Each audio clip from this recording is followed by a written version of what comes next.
Id-dekan tal-Fakultà tal-Liġi, il-Professur Kevin Aquilina, qal li t-talbiet li qed isiru għar-riżenja tal-Avukat Ġenerali u tal-Kummissarju tal-Pulizija mill-Partit Nazzjonalista u s-soċjetà ċivili imorru kontra dak li titlob is-saltna ta' dritt jew kif inhi magħrufa aħjar bħala rule of law f'pajjiżna.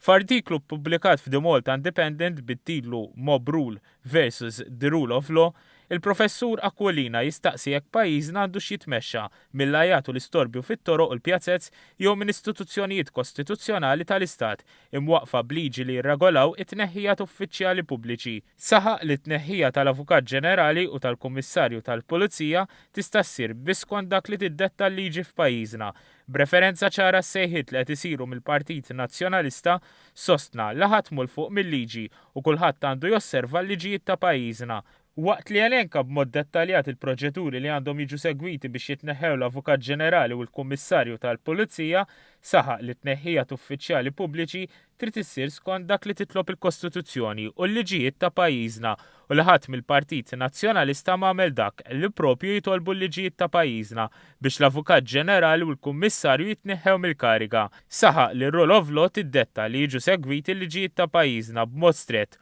u jekk wieħed jagħmel mod ieħor u jħalli l-kwistjoni ta' tneħħija tagħhom tiġi indirizzata bl-ajat u bl-istorbju fit-toroq ma jkunx qed iservi l-iskop propju da dak li titlob ir-rule of law f'pajjiżna u għar-rispett ta' dritt ta' proċess ġust.